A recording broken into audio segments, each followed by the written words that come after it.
Hey there, I'm Ricky, and I never thought I'd be telling a ghost story, but here we are. It all started with a missed call.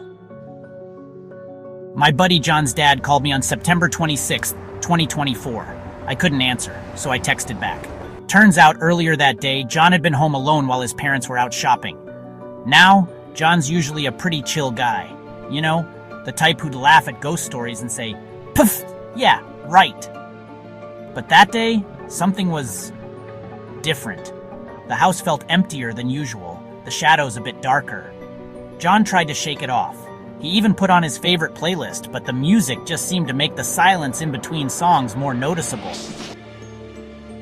As the afternoon wore on, John started feeling off, like someone was watching him. You know that feeling, right?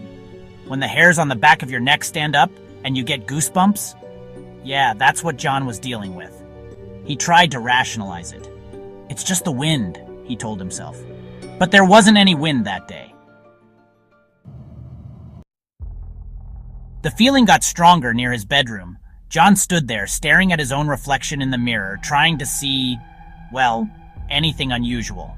So being the millennial he is, John decided to take a selfie, to prove to himself nothing was there. He held up his phone, put on his best "I'm not freaked out" smile, and click. The photo was taken. For a moment, everything seemed normal. John even chuckled at himself for being so paranoid. But then he looked closer at the photo, and his laugh caught in his throat. There, in the mirror behind him, was something. A face, but not a human face. Something that looked, well, let's just say not friendly. That's when he called me, practically begging me to come over with my EMF detector. Yeah, I have one of those. Don't ask. I'll admit, I was skeptical at first. I mean, come on, a ghost in our little town? But the fear in John's voice, that was real. When I got there, John was as white as a sheet. He showed me the photo, and I gotta say, it was unsettling. But hey, I'm a man of science, or at least a man with a cool gadget. So I turned on the EMF detector, ready to prove it was all just a big misunderstanding. We started in the living room. Nothing. Kitchen? Nada. But as we approached John's bedroom, by the time we reached the mirror, the thing was going crazy. All the lights lit up, all the way to red. We both freaked out. I mean, wouldn't you? This wasn't supposed to be real.